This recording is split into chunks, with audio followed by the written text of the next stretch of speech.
Hospitality Meets is brought to you by RotaCloud, the simple workforce management software for hospitality teams. RotaCloud lets you create and share rotas, record attendance, and manage your team's annual leave, all in less time than it takes to make a brew. It can also make life easier for your staff, allowing them to check their rotas, request holiday, and even pick up extra shifts, all through the RotaCloud mobile app. Start your 30-day free trial today by visiting rotacloud.com/Phil and find out how much easier managing your team can be. Welcome to Hospitality Meets with me, Phil Street, where each week we take a light-hearted look into the stories and individuals that make up the wonderful world of hospitality. Today's guest is Phil Murphy, Managing Director of the quite stunning Hoarcross Hall Hotel and Spa. Coming up on today's show, guest Phil delays the podcast to deal with something else. I've just done a spa treatment on my client and she's fallen asleep. Host Phil talks about cushions. And I do know that you love to plump a cushion. And guest Phil reflects on a potential error of judgment. Have I just made the biggest mistake that I could have possibly made? All that and so much more as we chat through Phil's wonderful career journey so far. Phil has a cracking journey with ups and downs and lessons throughout, notwithstanding the groundbreaking work being done at Hoarcross Hall in making it a leader on the sustainability front. Enjoy. And a huge Hospitality Meets welcome to another Phil Murphy. Thanks, Phil. Thank you for having me. You're very, very welcome. How are you? Yeah, really good. Things are great. Businesses, at record levels. Hoarcross is a fantastic property, and we're just about to, probably 3 weeks away from launch, a brand new outdoor spa area and experience. So, yeah, times are really good at the moment. Yeah, superb. Well, let's just get straight into that then. Tell the world what it is that you do. Yeah, I'm Phil Murphy. I'm the Managing Director at Hoarcross Hall. It's a 104-bedroom spa destination hotel in rural Staffordshire. Best way to describe it is an ex-stately home. It was built in 1871, so it's a very period property. Numerous extensions have happened, over the 30 plus years it's been trading as a hotel. Very heavily on the leisure market. Like I said, it's a spa destination. I would say we welcome just a shy bit over 100,000 guests a year. Right. So yeah, big property, big operation. A lot of fun at the same time. Yeah, well, glad to hear that, because that's quite important. So only 30 years of trading as a hotel? Yeah, so there's a great story behind it. Mr. Joins, who was the sort of purchased Hoarcross Hall in the late 80s, picked it up from a fairly derelict state, and refurbed it, transformed it into the hotel and spa destination that you see today. Previous to that, Mr. Joins is almost a self-made entrepreneur. And his son, Steve, is still one of the major shareholders, in Hoarcross as it is today. So, come from very family heritage, and just a great business to be a part of. Yeah, brilliant. I had a look on the website before the chat, and also when we spoke a few weeks back about doing this in the first place. And my life, you've got a lot going on. As a spa destination, there's also, you've got mountains of food and beverage offers, and it's a proper resort destination for somebody to go and, I guess, just totally get away from the throes of life.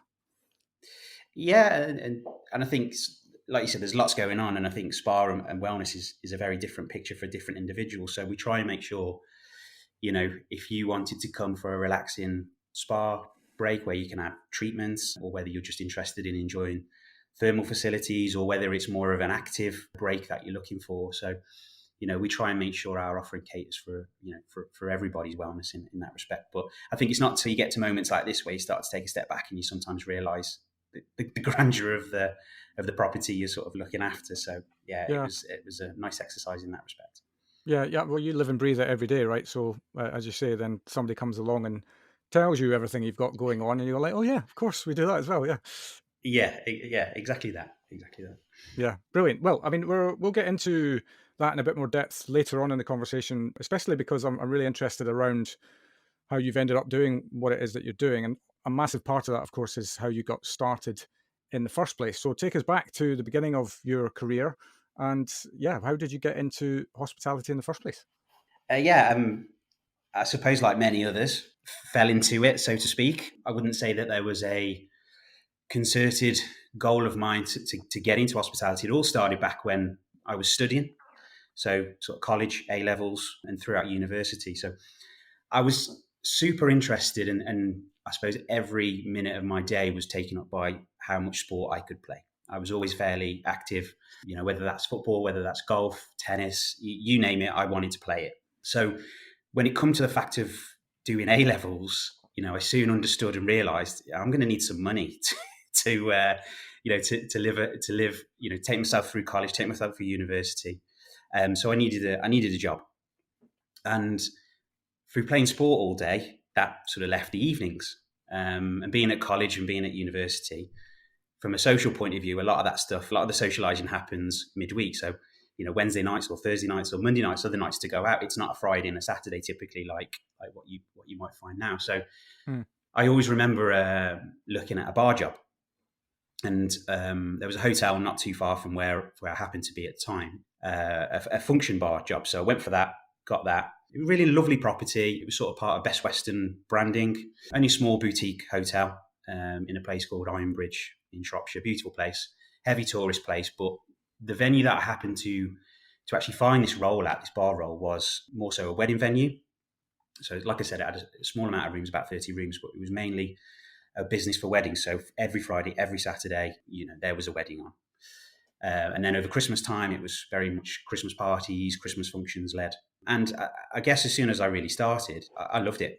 And I suppose the camaraderie of working within a hotel, and albeit they said that this was a bar job, but, as as most people know who listen, when you work in hotels, you can't really just sort of give yourself a department to work in, because it wasn't too long before the banqueting team were, oh, we're short now, can you help Yeah. can you help throw desserts out, or can you serve wine or set the tables up, or and so it quickly became apparent that, and I loved it, being able to support other departments and really do whatever you could to make the guest experience the best it could possibly be, but also create this sort of team ethic that allowed you to get through a function, whether there was a couple of staff short, or for whatever reason that might be. So I loved it straight from the off, and it allowed me to play my sport all day, every day, and then I'd go to work in the evenings. And when you reflect on what you did, it was a very older school mentality in terms of it was a cash bar. You used to have to take your float down to the night manager at the end of your shift and have that counted in his person and get that locked away in the safe. And the night manager used to come around, make sure you'd finished up and set the bar up ready for the next day. And it was one of those things, and it was brilliant to look back and think about how it happened. And back in those days, you would almost have a drink with the owner after you finished your shift, and so with the chef, and so with the the restaurant staff, and it really did create that sort of team ethic, teamwork. And I look back on those days sort of very with very fond memories. Yeah. Was that at that point in your life, had you already kind of caught the bug, or was that yet to come? I think looking back at it, I think I did catch the bug, but I probably didn't realize it because my vested interest was, how much sport could I play? Right. I was fairly academic at school, so I was doing A levels, and I then went to university, and I came out of university with a degree in sport and exercise science. Again, not hospitality was not really something I looked at that particular time as a career, but nevertheless, I still loved every minute of what I was doing when I was at work, and it was just fun. It was just fun. I never looked at it as this is hard work. It was fun. I never once didn't want to go to work. And you'd almost have that sort of social aspect to your shifts, whether that was because I happened to be working on the bar in functions, and they were weddings, so they were happy memories for the guests. Maybe that had something to do with it, but I loved it, and it certainly was a great time sort of to go through college, university with having that sort of experience under my belt, really. Yeah, no doubt. You're, in terms of sports, what were your sports, or what are your sports? I'm suggesting that you've finished your sporting career in inverted commas. Now, I'm a big golf fan. I love to play golf. When I was back in school and college and university days, it was football, it was tennis, it was golf. But as I've sort of got a little bit older, it's sort of realised my legs can't play football anymore. So golf is sooner than you realise. Yeah. But yeah, golf. I'm a massive golf nut. So yeah, I love it. Got you. So graduated with the sports degree. Yeah. Was your plan at this point to then focus on using that degree in terms of furthering your career in that way? Yeah, I finished university, and then I realised that there was a fitness club opening up not too far from where I was, and that fitness club was branded JJB back in the day.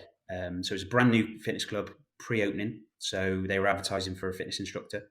So I went for that, got that role, and started actually before the club even opened, because it was a new build. And I remember it. We started just before Christmas, and the club wasn't actually opening until the end of January.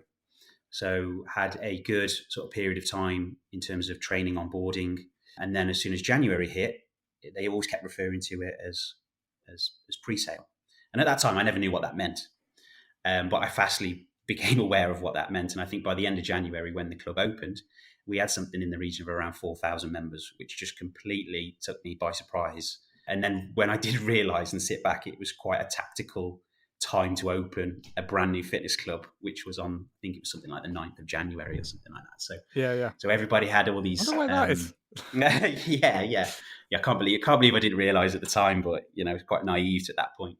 So yeah, I started as a fitness instructor. A new concept from me. I'd never been a real member at a gym. I'd always, used the college or the university facility. So never, joining a gym and paying a monthly subscription was never something that happened to be on my radar. But it soon opened my eyes to the commerciality of what fitness would be. So I started this role as a fitness instructor and loved every minute of it. I was, doing inductions, doing fitness programs, and then also just becoming part of the team who would be responsible for member retention. So, it was ultimately my job to talk to members. And at that point, I was living close to home, through socializing, going out at night and stuff, you'd see the members. So it became this sort of really friendly atmosphere. And it was a new fitness club. Everything was shiny. Everything was brand new. There wasn't much downside to it. And, it was a very successful time. But then within a couple of months, there was a duty manager position which became available. And I kind of just went for it. And I got it. So I'd been fast-tracked from this fitness instructor role to becoming a duty manager. So all of a sudden, I was responsible for key holding, pool plant operations, staff rotas. We had a reception team. We had a bar team. We had a housekeeping team. Big function. I was responsible for a sales, work alongside a sales manager. So we was creating sales and marketing plans. We were doing outreach. So really got an opportunity to learn very, very quickly what the management of a facility of that size and stature looked like, which was great. Then became responsible through being a duty manager in terms of brand standards. And that was the first time I'd ever heard that word. And at the time, I thought I didn't understand it wholeheartedly, but now I can look back and I can see how important that is. And some of the things which I happen to have learned whilst being responsible for those sort of brand standards still live with me to this day, making sure the amenities are right in the bathrooms, the towels are right for members, even down to the nth degree of, the dumbbells on the dumbbell rack needed to be in order and needed to be, uniform standards, and, sweat towels were had to be a certain way, had to be rolled in a certain manner. I think one of the checks, which makes you laugh looking back at it now, which was, we used to have stand-up sunbeds, and look inside the sunbeds and is every tube on, that level of detail. And, I don't think unless you've been through that kind of experience where it then sort of really lives with you in terms of how you take that forward into, other jobs, other roles, other positions. Yeah, no doubt. And I think that speaks to that concept of you don't know what you don't know, right? And until somebody shows you, this is actually the standard that we're setting, how are you supposed to know that? These standards don't, they're not just there for, to irritate people and to, get you working harder. They all have the purpose and they all have their reason for existing. Yeah, and then at that point, I think I was obviously doing really well. And we used to have obviously area managers and directors, etc. And I think at that particular point that fitness chain was rapidly expanding. And I think just during my period of time with them, they went from, I think it was circa 15, 16 fitness clubs to about 75 or 80, UK wide. So it was rapidly expanding. And, at that time I had opportunities where, I would go and support pre-sale other fitness clubs, and, being able to do that. And I quickly realized that, well, when you're rolling out a brand, whether you're in Cardiff or whether you're in, Sheffield or Stoke, the fitness clubs looks the same. They've got this brand, but it then became more important to see, as a member of that brand, depending on whatever fitness club that you walk into, it's so important for you to get that same experience. So, I think that really resonates with me. And I suppose my time spent, working for them, I think that's probably, I would say, one of the most detailed things that I bring from that, really. Yeah. But I suppose as well that the detail from a branding perspective, I always, rightly or wrongly, look at places like McDonald's, who have a very, sorry if I'm offending anybody by saying this, but a very basic offer, really. Yeah, They just do a handful of things and they do them to a pretty uniform standard. And that's the power of it, is because that if you're in a McDonald's in London, or you're in a McDonald's in Birmingham, or you're in a McDonald's at the airport before you fly away, that as near as damn it, you kind of know what you're going to get. And I think that's always been their power. And therefore, anybody who's trying to implement any kind of brand standard, you've got to be very, very clear about that from the outset as to what your brand standard is, I would guess. Yeah. I think, I look at that now, and even when I look at attention to detail things within the hotel, within the property, it's, you've got to make your team aware of what your expectation is, show them, coach them, and then I think they'll follow it, to the nth degree. They'll understand the importance of it. And, that's certainly the sort of the way that I try and implement, certain standards within the resort as we speak at the moment. Yeah. And I do know that you love to plump a cushion. Yeah. Which is something I don't think I've ever said on this podcast. So. There's a satisfaction of walking through, the lounge, the bar, at any time of the day, and and seeing a very well presented plumped cushion. My team laugh at me, but they definitely understand my expectations. So. Just create a new job title: Chief Cushion Plumper. That would be a CCP, would it? Yeah. This might take off, Phil. We're onto something here. Yeah. Okay. So you're advancing with this organization. Yeah. I suppose benefactor on the one hand of their growth, and that probably created opportunity for you, without you even kind of needing to go looking too hard for it. I would imagine.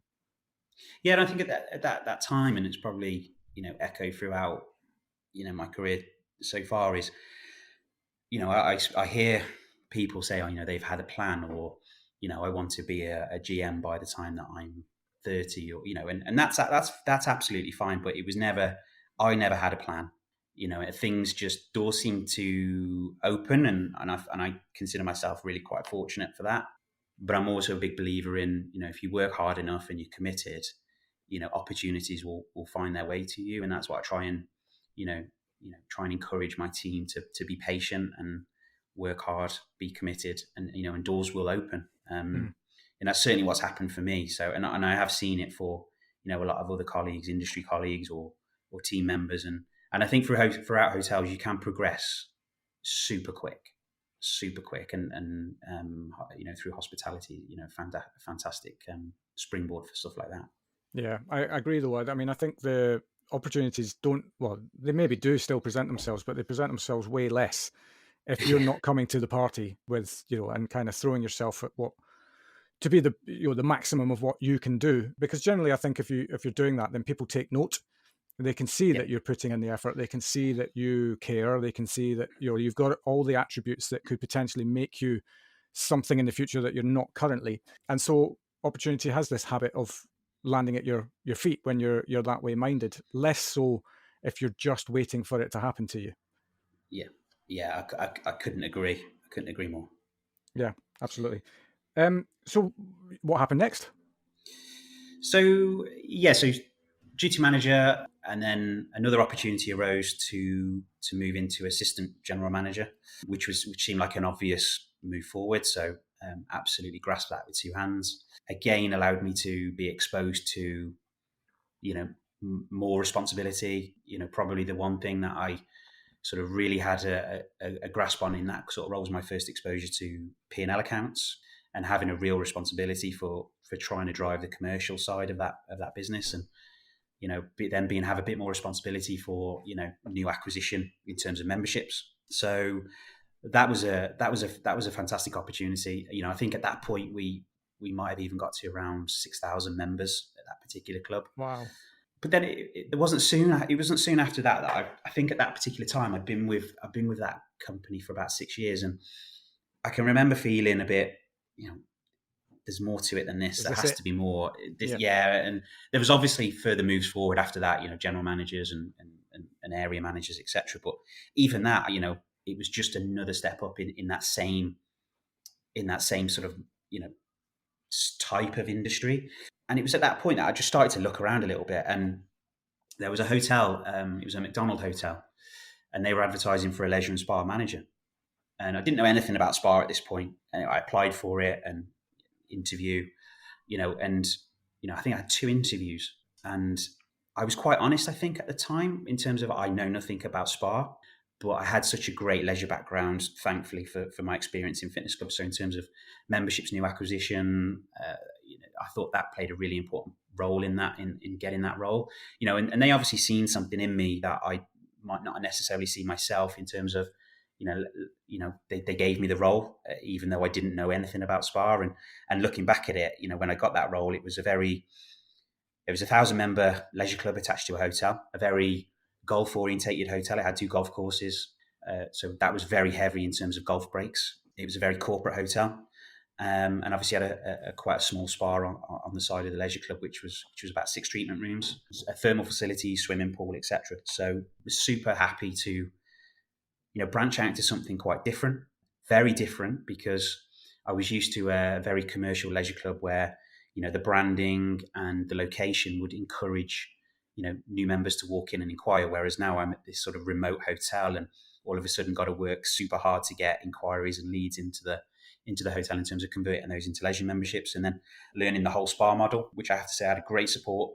And very quickly, what was another great experience is they were in the process of refurbing the spa. So they were in the process of adding more treatment rooms. They were in the process of connecting the spa and the leisure club to the hotel because it was a slightly standalone building.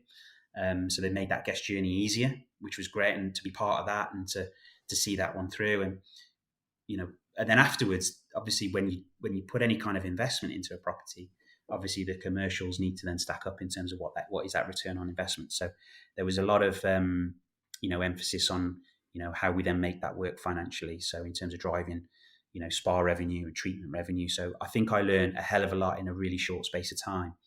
And again, being very fortunate in terms of being at that particular hotel at that particular time was very key to that. I learned stuff like treatment utilization and average treatment rate and how to drive treatment sales from hotel residents, and which was fantastic. But and then also what I did find really interesting was that was my sort of first hotel experience in terms of management, and how differently that stacked up to my original hotel experience when I was just working on the function bar. But I loved every minute of being part of that HOD team. You go into the HOD meetings having to present about your department and how well it's doing, or how what improvements are you trying to make, and I had a lot of support, and I'm so very thankful of that particular position, because it really sort of gave me that sort of foundation into spa knowledge that I didn't have before. Yeah, and I suppose without which you probably wouldn't find yourself where you are today. It's the first foray into that diversification of your leisure and spa knowledge. Yeah, absolutely. And I look back on some funny stories, and I can remember, I think within the first few weeks of actually being part of that, I can remember one of the spa therapists running into the office to say, "I've got a bit of a problem, Phil. I've just done a spa treatment on my client, and she's fallen asleep, but I cannot wake her up, and she's snoring, and you can hear it throughout the whole spa corridor and throughout the whole relax room, which was the post treatment room, which is where the the guests would go after their treatment, to take a few minutes and relax." So I can remember sort of walking into this treatment room, and this guest is just sort of just snoring so loud asleep, and we've got this. Excuse me, excuse me. We've done everything. We've got the electric treatment bed. We're trying to lift it up and down, forward and back, and accidentally on purpose trying to shut doors loudly. And then I think at one point, and this vision resonates with me, is there must have been 4 or 5 of us around this guest on this. It was almost like a scene from an operating theatre that which I can't wake this guest up. But obviously, it was a credit to the therapist for doing such an amazing treatment that the guest. And the relaxation of your room. Yeah, it's got into this deep slumber. So it was just another funny anecdote from sort of the early days of being involved in spa. But for the But record, no, that's how I fall asleep all the time. yeah. In bed, on a plane. I'm one of these lucky guys that just gets to have a good night's sleep pretty much every single time he Oh knocks out. wow. Yeah, Oh yeah. and the treatment room. I've been known to nod off on a treatment room as well. I don't know if I snore though. That's the only thing. This was very yeah, I'll never forget this one. Yeah, really really quite funny. I think it stayed with us as a department joke for quite some time. So. Yeah, indeed. Well, it's not something that anybody ever gives you the training manual for, right? It's how to wake up a guest politely. Yeah, I don't think there's ever a way of doing it politely. I can't even recall now to this day as to how this guest happened to wake up. So yeah, somebody just accidentally fell into the treatment table. It must have done. Oh, sorry, I didn't see that. Yeah, no, that's great. So you're on the path with McDonald Yeah. now. What happened after that? Yeah, it was a couple of years there, and loved it. And I wouldn't say again. An opportunity came up, which happened to be a little bit closer to home, and it was with Q Hotels. And I didn't know much about the hotel brand, but it was a like for like job. It was a leisure and spa manager. And after a bit of research, I found out that it was a slightly bigger spa entity than where I happened to be at the time. So I applied for that and got the role, which was great. And yeah, started with Q Hotels as a leisure and spa manager. Where are we at now? What's sort of roughly what kind of yearage? I think this was about 2013. Okay. I would say 2013. So it started with Q Hotels, a couple of years spa experience under my belt. Became apparent that, again, maybe a little bit fortunate that there was an opportunity to make the spa guest experience a little bit better. I think the leisure club hadn't been performing. So, I quickly made a few changes, which I had full support with. And I must say, like, I think at this point of being in Q Hotels is where I met probably two of my what I would consider mentors for my next stages in my career, and one of which is Dave Heap. He was the group spa director at the time. Consequently, he now works for McDonald Hotels, oddly enough. But wow, it's a small world, isn't it? Really? Yeah, but he was a huge support, and I learned so much from Dave, and then the next one is the general manager at the time, who is Michael Lavazzani.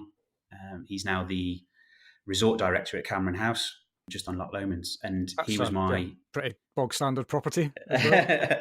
Yeah, and I can't say enough about those two particular individuals. I just felt like I had the trust, they had the empowerment, and they gave me what was, and it was right for me at that particular time, the right amount of support, and also the right amount of letting you get on with it, and it just worked. And I loved my time at Q, and fortunately, I was able to make a real difference and contribution to that particular property. And I think that obviously ultimately, springboarded me into the next role, which a couple of years through Q at that particular property. And I remember Dave phoned me up and said, "Would you consider coming to support me on a group role basis?" And I was like, "Yeah, absolutely." So that's the thing, though, isn't it? When you've got somebody, as you just said, when you're in this kind of ideal situation whereby you're in a role that stretches you a little bit because you've still got new stuff to learn, but you're supported by the people who put you in that position in the first place, and they give you as much rope as you need to do what you need to do, but equally give you the support in the areas that perhaps you need it the most. These are how career bonds are formed, aren't they? I mean, and then when somebody asks you to come and do something, you'll jump through a bloody wall for them. And that through that particular time, and I think that was roughly about 2 years, and the support that I was getting, but also the trust and the empowerment to make decisions, and even if they were the wrong decisions, it was okay because I'd made a decision, and if it happened to be a mistake, then I felt very comfortable to be able to hold up my hands or pick up the phone and say, this is a decision that I made, and these are the reasons that I made the decision, but it hasn't quite worked out the way that I thought that it would. Yeah. And ultimately you learn from them. And those are those particular, I would say, principles that I adopt now, in the team. And, that was ultimately, over 10 years ago. So I can't thank those two particular individuals enough. And they were a real pivotal mentor for me in terms of moving forward. So yeah. And when Dave made that call to me and offered me that role, I grasped it. I was, of course. And that moved me into a group role ultimately, supporting the responsibility of, I think at the time we were 26 properties throughout the UK. Yeah. It was just at the time that we acquired the 6 De Vere resort properties into the portfolio as well. So places like Cameron House, Mottram Hall, Slaley Hall, Alton Hall. So, they were big venues. They were big spa venues. They were big leisure venues. So to bring them in the portfolio and support them from a leisure and spa perspective was a huge learning curve, and it was a fantastic one. We were the ones responsible for integrating them into the Q Hotel's way of working, the commercial mindset, the getting them to use the systems that we were using, just really analysing how they were operating and helping them support, moving that part forward. And that was an amazing time. So I think we're probably now on to about 2015, I would say now. And yes, and ultimately I thought, this is my dream job. This I love doing. I was traveling around the country. I had the support of, an amazing team, Dave. I was being exposed to, general managers who, were very different in all their approaches, and I was getting to learn off these individuals. Yeah, it was a fantastic time, and I look back on that with great memories, but huge learning. And I think that was really another time which I would probably look back on to think those were the years that I was learning the most about spa and leisure, and how to drive it commercially, how to build relationships with agents like spabreaks.com and hosting fam trips and a whole host of different things. But it was a very successful time.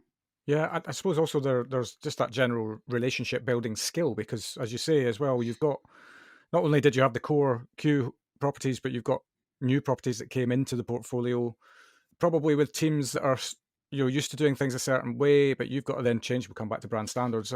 Set out a case of brand standards about what it means to be a spa and a Q environment, as it were.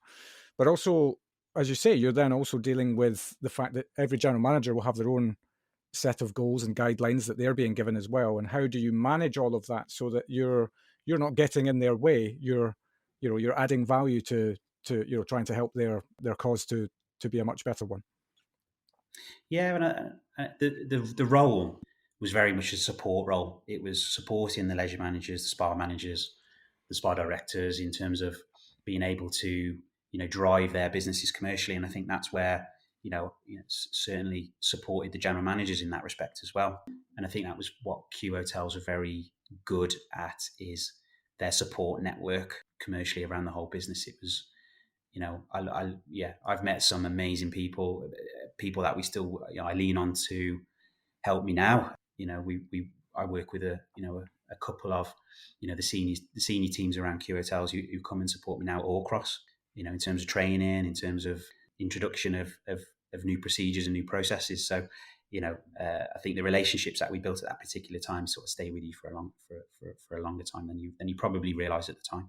Yeah. And I think a lot of the time as well, when you're in an environment where you are learning a lot, and I'm not even talking about the technicalities of the job that you do, but actually just centered around, there's nothing beats experience in terms of learning how to work with people, right? Yeah. And manage all the different egos and stakeholders and ideas and all of that. And really, experience is still the thing that wins, I think, when it comes to how you take all that on board and move forward with it. Yeah, absolutely. I couldn't agree more. It was a great time. 5-star hospitality means having the right people in the right place at the right time, and that's exactly where RotaCloud can help. RotaCloud is the online platform that makes planning rotas, recording attendance, and managing annual leave easy. Its simple, drag-and-drop interface lets you create and share rotas with your team in minutes, while our built-in budgeting tools mean you'll know exactly how much you're spending on staffing before sending the rota out. RotaCloud also makes life easier for your staff, allowing them to check their rotas, request time off, and pick up extra shifts, all through the RotaCloud mobile app. Start your 30-day free trial today by visiting rotacloud.com/Phil and find out how much easier managing your team can be. And then what happened next then, Phil, is unfortunately Q Hotels sold, at the time to, I think, a company called Apri Rose, who had a number of other properties, multi brands. And obviously at that particular time, I was part of their head office team essentially. And the Apri Rose worked with a management company called RBH, who then ultimately consumed management responsibility for the Q properties. And and unfortunately at that particular time, there was a number of us within Q, and we were made redundant at that particular time. So that was a real difficult period, something that I'd never been through before. So yeah, that was quite a low point in terms of, I had my dream position, I had my dream job. I was, I had all these wonderful relationships with so many, managers within spas and general managers and, senior leadership teams. That was quite a real tough time, to come to terms with. Yeah, and I think it's not something that we talk about enough, to be honest. I'm not suggesting that we're going to go and talk about it now, but the because I think it probably happens to a lot more people than it doesn't happen to throughout, at some point in your career. And I think, and I remember reading this on your notes. Of course, in the moment, it feels horrible, especially because, for all intents and purposes, you're in your dream job. So and then somebody's taken that away from you. So it's like, crikey, it's like a culture shock. How do you get past this? But your words were possibly one of the greatest things that ever happened to you. So if that is the case, why is that the case? I look back at it now, and I've, you have the fortunate, you can look back at it because you've had time to accept it, and but it wholeheartedly was the best thing to ever happen to me. And at the time, I remember speaking to someone, and I feel really bad because I don't remember who said this, but at the time they were saying, this is the best thing to ever happen to you. You won't know this right now, but I promise you, this is the best thing to ever happen to you. And you'll look back at this in years to come, and you'll think that you'll reflect on it as being the best thing. And I'm devastated that I can't remember who said that to me, because I'd love to find them and buy them a beer and absolutely agree with them. But at the time, I punch them in the face at the time, but now, yeah, exactly that. If that moment hadn't have happened, what would I have done? I would have obviously quite happily stayed in that particular role until another opportunity had arose. If it had done so, who knows whether that may or may not have happened. And because that happened, obviously that's then springboarded me, which I'm sure we'll go into shortly, in terms of where I find myself now. And I have to look back at that time and go, as tough as that was, I wouldn't be where I am now with it if that hadn't happened.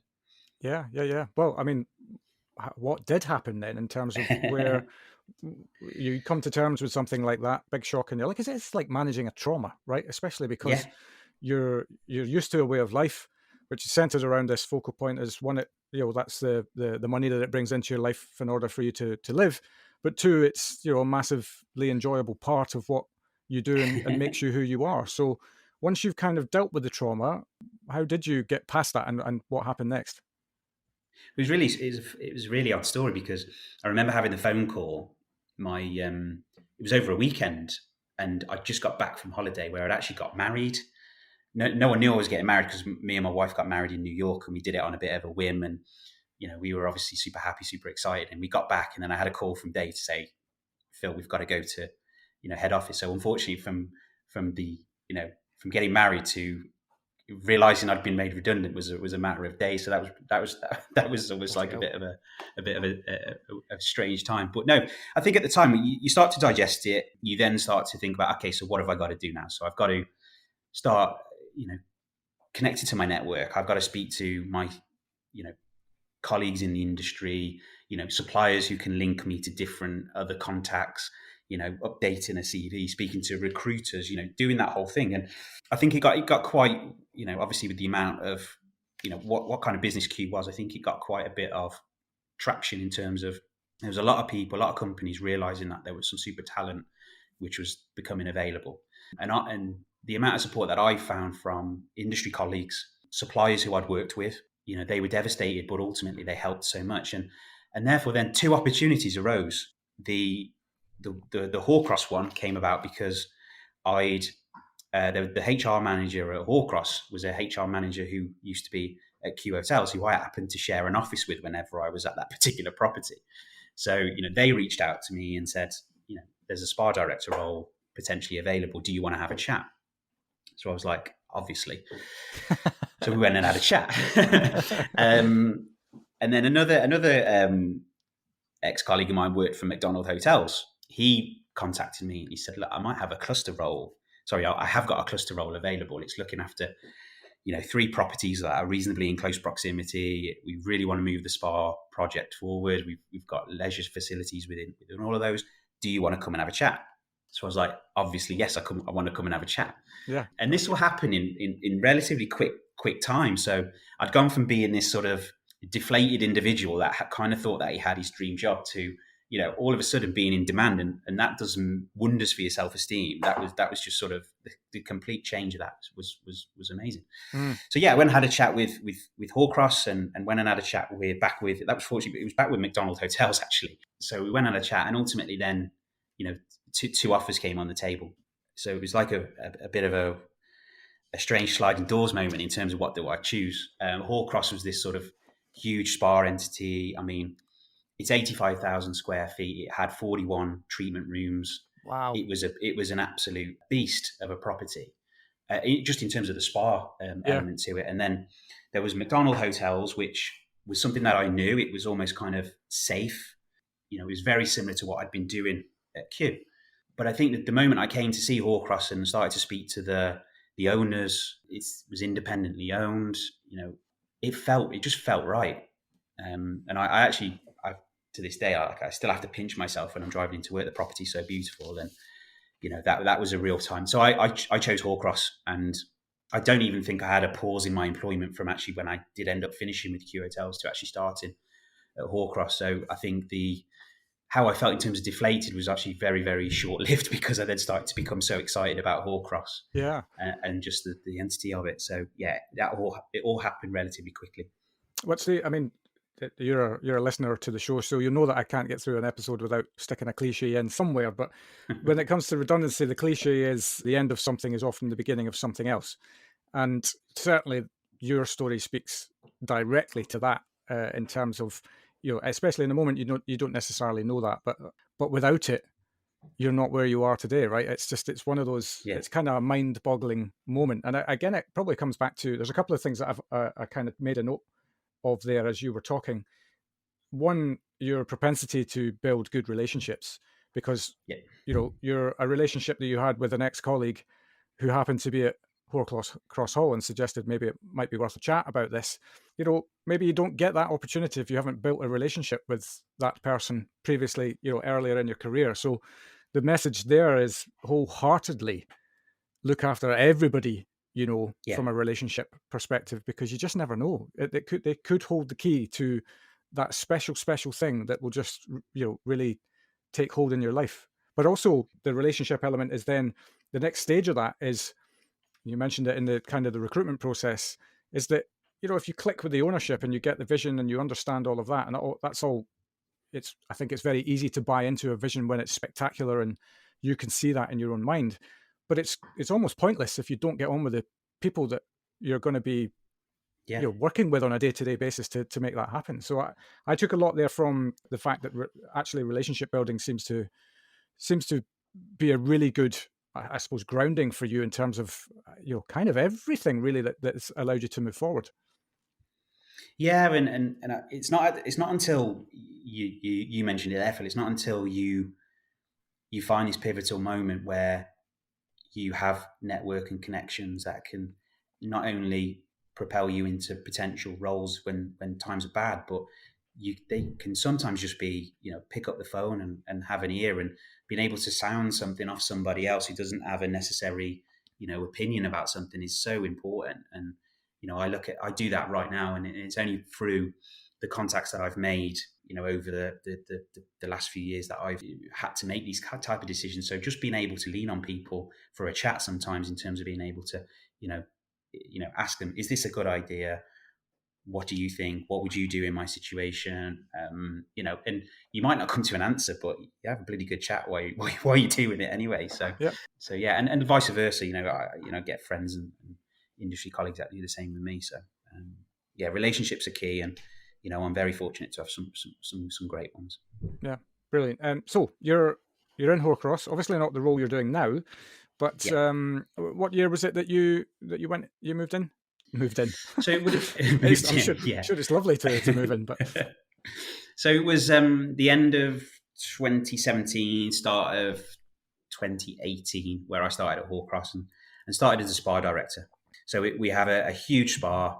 Like I said, it's got 41 treatment rooms, 2 large pool areas, 10 thermal suites. It's 85,000 square feet of spa facility, gym, good healthy membership following, and a good reputation as well. So started there in late 2017, early 2018, obviously consequently as a finishing with Q.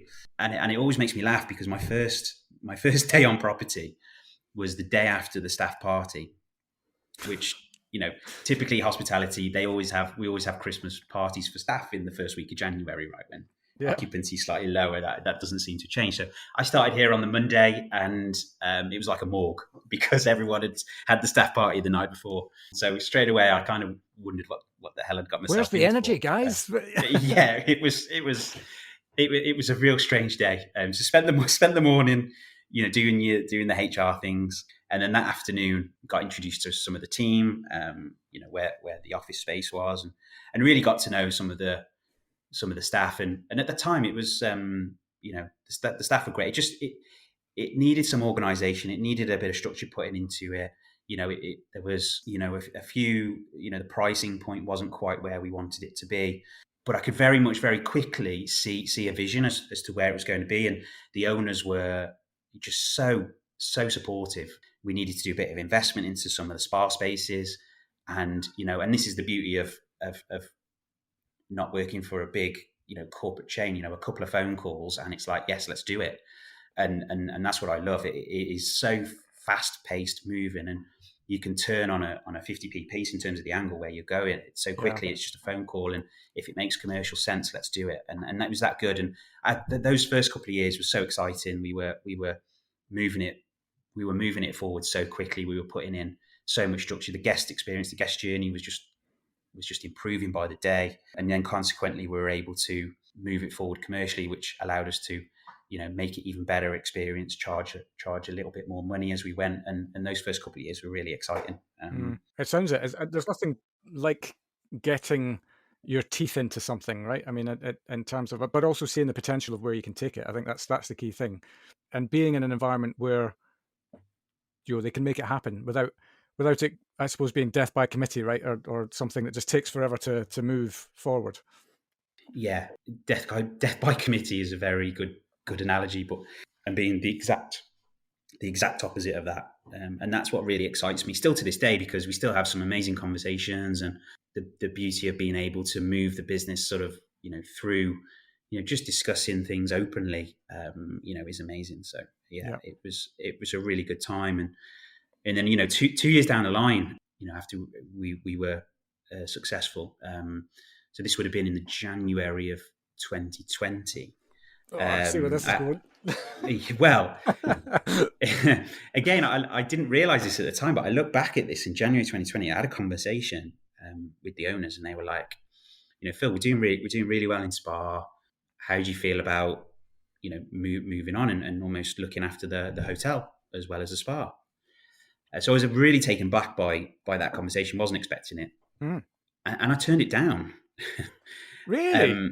Yeah, right. I said, I don't think I'm ready. We haven't accomplished what I kind of wanted to accomplish with the spa, and thanks for the offer, but I don't think that I'm ready for this. I need a little bit more time. And again, indicative of how they have been for me over the course of being part of Allcross. They were like, that's absolutely fine. We really appreciate your honesty, and maybe there's opportunity in the future. So, I remember speaking to my wife about it, going, have I just made the biggest mistake that I could have possibly made? I think there was a bit of a nervousness around me. I'd seen GMs maybe, fail and not succeed. And, at that particular point, I didn't have extensive knowledge around food and beverage and, housekeeping, rooms, divisions, stuff. And maybe I was a little bit scared, a bit nervous around it. I don't know. Again, it's probably one of these situations where I look back at it and go, no, that was actually another good decision, because what was coming through us in 2 months later down the line was COVID, right? Indeed. And, yes. Well, that's where I thought it was going. I didn't see the other side coming. So and then obviously COVID hit, which was just obviously devastating for everybody. And obviously, I don't think we need to get too much into it, but Yeah, that we was can that sort of period of file time. that under it was a tough time. yeah, but it's another story actually, because we, obviously, as every hotel resort had to adjust to that kind of period. Obviously, with furlough and stuff, we whittled the team down to a very small team, because we still had to look after a property, and a property of 150 years old just needs a certain amount of upkeep whilst you're closed. But and funny enough, the first night that I'll never forget it. It was I think it was 23rd of March. It was a Friday, and all of a sudden we've got to close the hotel. And to that point, we realised that the front doors don't even shut. They've never been shut. So we're there trying to figure out, how do we shut these big, 10-foot oak doors that don't actually close. So, that was inventive, but trying to find a bit of humour in a really bad time was was what got us through it, I think. It's the only solution, isn't it? Really? Yeah. And then fast forward to after COVID, we did, it was great because I did a real bunch of work within COVID. From a spa perspective, we kept in fantastic communication with the team. We reset some of our working processes.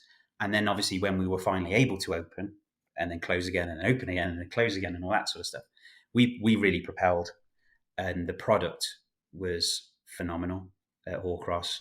Obviously, we know that there was a pent-up demand for spa experiences, and we just excelled. The guest experience was great. We coped with the demand. Our revenues were phenomenal, and it really went from strength to strength. And we then started the awards tended to then start piling in. We had a really good accreditation through the Good Spa Guide. We managed to obtain what they class as 5 bubble luxury property, which at the time I think there was only we were one of 12 properties in the country to obtain that criteria through the Good Spa Guide. So that was a massive achievement.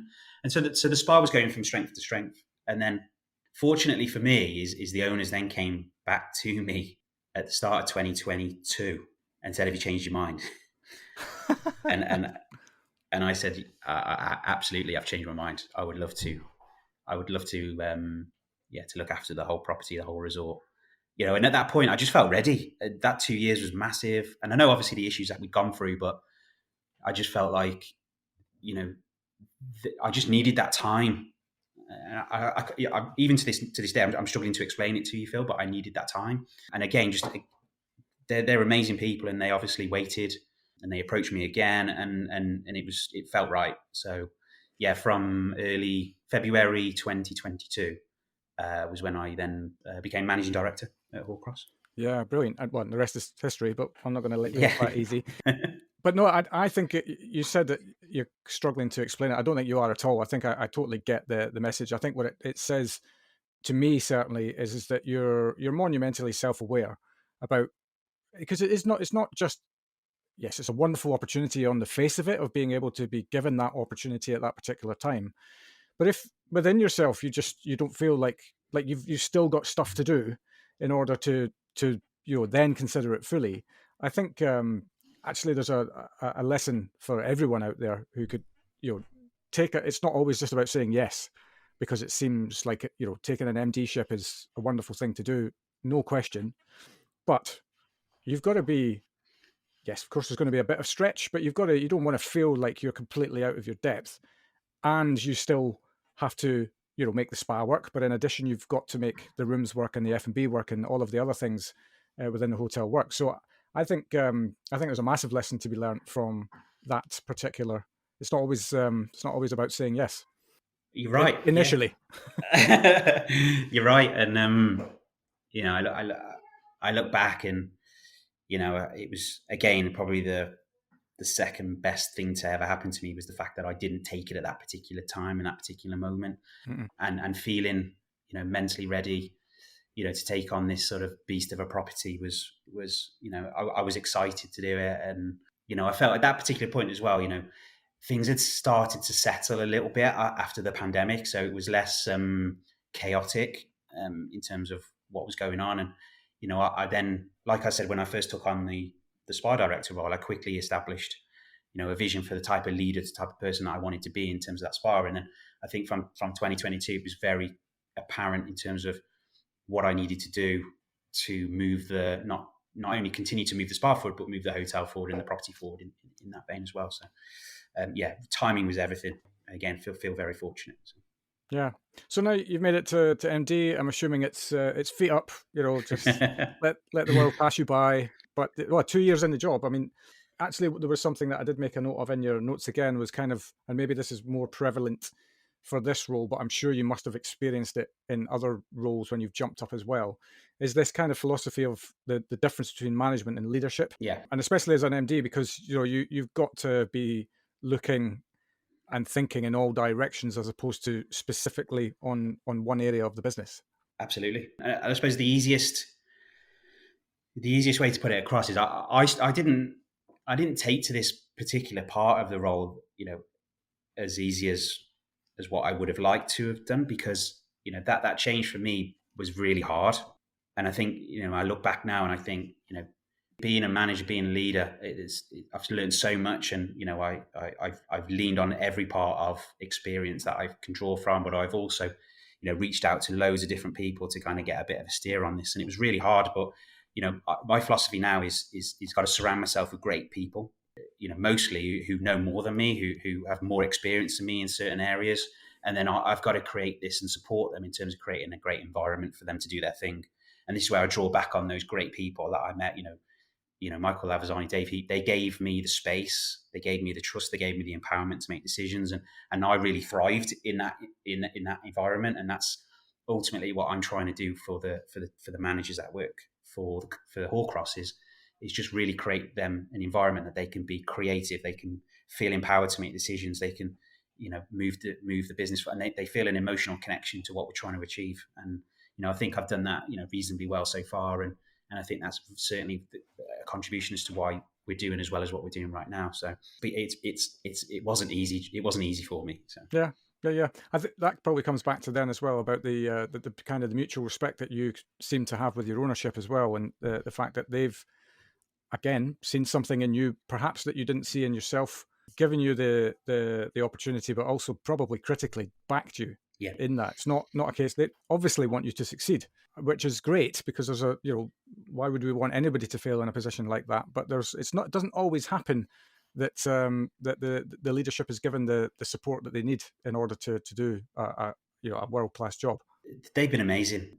What was quite bad when I first took on for real the MD role in February 2022, I unfortunately then my dad passed away the month after in March. Right. Yeah.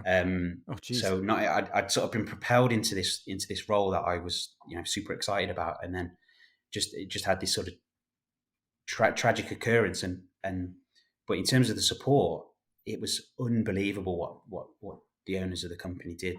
They were so supportive. They were I had as much time as I needed to take. They had such a real right balance of keeping me informed of what was going on, and also letting me deal with the situation that I had, and I can't thank them enough of that. And I think, like what you just said, the support and the relationship that I have with the owners was just sort of so indicative of how I felt and how I propelled from being a manager to being a leader, and that for me, that particular moment of them being that kind at that particular time was just,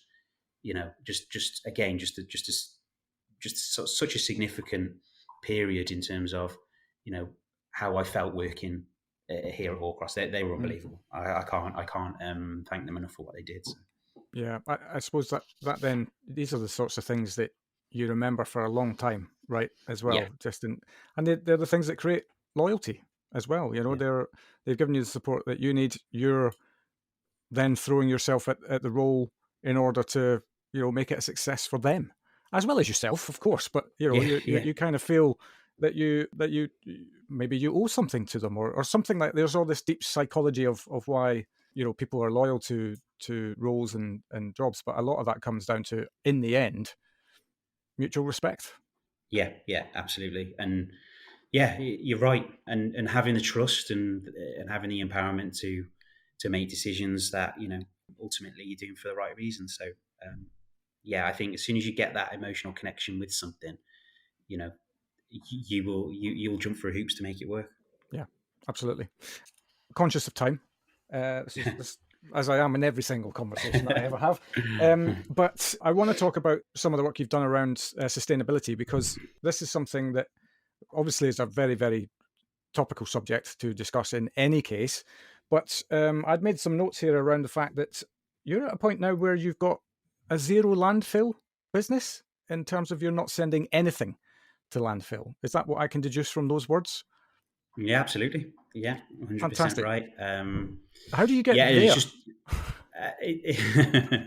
it's working with some fantastic partners in terms of who look after our whole waste facility and implementing processes throughout, a huge resort to make sure, what you're producing, goes down the right channels to make sure it's looked after correctly. So, from food waste to general waste to cardboard recycling to glass recycling to, working with great suppliers in terms of we were sort of super conscious in terms of, their packaging that they provide you with, working locally, food suppliers, and being very selective in terms of who we work with. I think that's probably the key to it more than anything. But probably what's the biggest part of our sustainability journey that we've been on most recently is being able to invest in a biomass energy center, which at the time was some significant not only investment but upheaval disruption within the business, because being a property of a certain age, means you are typically burning, and also we're quite a remote resort. So we were previous to our, biomass center, we were using kerosene oil for all our heating, which not only is super environmentally unfriendly, is also super expensive as well. So we made an investment, we made a commitment, we built a big biomass energy center, which is now connected to the building. We use wood chip. We burn wood chip, and that heats, all of our hot water throughout the building, all of our heating. Obviously, as a spa destination with pools and hot tubs aplenty, you can imagine what that heating demand is. And what's even better is the wood chip is sourced locally from, we're in the national forest, and we source our wood chip, less than 8 miles away from the property. And also the ash that the wood chip produces is obviously very fertile as well. So we utilise that within the grounds, and what we can't utilise within the grounds, we utilise within the national forest with support of our partners as well. So I think that was probably our single most biggest transition, I would say, over the last couple of years from a sustainability point of view. So yeah, hell of a project, but what a good news story that has been. No doubt. Yeah. I saw a documentary recently around something in America. It was around, can't even remember what it was called, but it was a fully enclosed loop of energy. They'd created basically a closed loop energy source in the fact that it was wood chips that was firing the initial fire up, but then the energy it was pumping out was then feeding biomass at which they were growing stuff in, and the methane coming off that was still within its own greenhouse, which is getting fed back into the energy supply. And it was just this, and I was like, holy moly. Yeah. But I suppose that with these are the sorts of solutions that in the end I think we have to really, really get behind, because they are, yes, there's going to be some teething problems to get them off the ground, but if they are a little bit more self-sufficient than just pulling resource out of the earth the whole time, then what's not to love? Absolutely. And apart from the big energy companies, probably they probably well, yeah, you're definitely right with that one. But I think from a guest perspective, guests, there's obviously a lot more press about being sustainable. It's not just from a business perspective; it's personally as well. So I think guests are now, or at least I know now, that they're so more interested in what you're doing to support that message. So if you're not already doing it, you should be 100% on that bandwagon. Yeah, absolutely. And as we always talk about, it's not about being at the destination tomorrow. It's about just starting the journey today. Oh, there's another one. Yeah. I'll write that down, Phil. Dear me. Anyway, right. We should probably wrap this up, because I've taken up quite a lot of your time. But a couple of very, very quick questions just to kind of wrap things up nicely. Well, actually, another question that just entered my head. Let's do this as well. What's next? What does the future hold for Horcross? Because it seems like you're a very progressive property, and I mean that in the positive ways that one can be progressive. So what's next for you guys? Yeah, really interesting to ask, really, because as I sit here talking to you, I'm looking out the window in my office, and we are at the moment 3 weeks away from completion of an outdoor spa facility, which has been many years in the making. Probably been a construction project from about 7 months ago.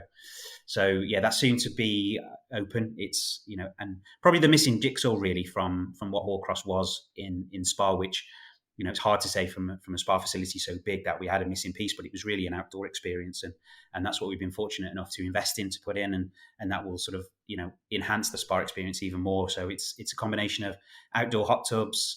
There's a sauna cabin. There's an outdoor bar. There's cabana space, lounge space, an indoor relaxation room, and in total it'll be a facility that's probably in the region of around. It's going to have about 200 lounger spaces on it. So quite vast in terms of footprint, but also there, to enhance that spa experience. So that's the next key thing, is getting that one open, launching that one, and really enhancing that spa experience even further for our guests. Fantastic. Well, I mean, by the time that's finished, maybe the summer will have arrived. Yeah, don't tempt fate, Phil, please. Still waiting. For context, we're recording this on the 11th of June, 2024. Still waiting. But no, that's great. Couple of quick, quirky questions. Yeah. The best interview question you've ever been asked or asked yourself? Yeah, I mean, it's an interview question that I've never been asked this from an interview, but it's always something that I ask, and I always kind of wait to the end of an interview, and it's I always ask the question: is there anything that I've presented to you today, or that you have seen from my experience, that would make me not suitable for this role? And I can't remember where I got this bit of a tip from, but it was always then, whatever answer you get, it gives you another opportunity to explain to the interviewer, how adaptable you are, or how suitable you are for that particular role. So I always find that as a really sort of, quirky way to kind of finish an interview, that kind of, if there was any doubt in that particular interview's mind, you have an opportunity to kind of turn that around. So. Yeah, I love that, because you've got to have confidence to ask that question in the first place, right? And be willing to take a beating if it hasn't gone the way that you thought it had. Yeah, true, very true. But equally, I mean, that's in the sort of sales closing process, isn't it? Is around about what can I do next to alleviate any doubts that you might have that I might be the right person for the job. Maybe it's come from my membership sales foundations from the fitness club days. I don't know. Yeah, quite possibly. Yeah. Good stuff. Final question then. What would be your 3 main reasons as to why somebody should come into hospitality as a career? Well, first and foremost, it's a hell of a lot of fun. You get to meet amazing people. You get to meet lifelong friends, lifelong colleagues. And hopefully through our discussions, it's come to light that I still lean on some of those colleagues that I've met along the way. And, I've met mentors, as I've said to you today, that I still consider real pivotal times in my career. So you meet great people, you meet great lifelong friends, you meet great colleagues. And I think if you work hard, you're committed, doors and opportunities will present themselves. It's just be patient. But if you've got a really good work ethic and a really good commitment to what you're trying to do, what you're trying to achieve, you can move really fast through the ladder and carve a real good career for yourself. And it's, whether that be, internationally, nationally, the opportunities are endless. Yeah, absolutely. And I'd add in, and this is probably just an observation from your own journey, is don't underestimate the power of experience. Just in terms of you don't need to be in a hurry to get there. Sometimes there is more learning to be done that will make that a much better experience when you do get there, because you've just got that extra couple of years or however long it is under your belt. Yeah, I couldn't agree more. And it's been a great journey, and I can't wait for the next step now, really. Fantastic. Well, I think, Phil, we have dispensed the myth that 2 Phils don't make a right. I've been waiting to get that one in all conversation. The other cliche around Phils is that somebody once told me, and actually bless him, a mate of mine just passed this year, taken far too young, but he was another Phil, and he was the one that gave me the phrase, he's never met a bad one yet, as in never met a bad Phil. So I agree with that. I'm still waiting to find. Thank you so much for your time today. It's been really great to get a snapshot of your life and times, and in fact what you're doing over there at Horcross Hall, and wish you guys all the very best with the next phase of your journey. Thank you, Phil. It's been great to be part of your podcast. I really enjoyed it. Thank you. Fantastic. Take care. Bye. And there we have it. A wonderful career built by Phil so far, with wonderful lessons all the way through. Not only that, some of the work being done at Horcross Hall really does blow my mind, and I'll look forward to keeping an eye on what else they get up to in the future. We'll be back as usual next Wednesday at 8 PM, so have a great week, and I'll see you then.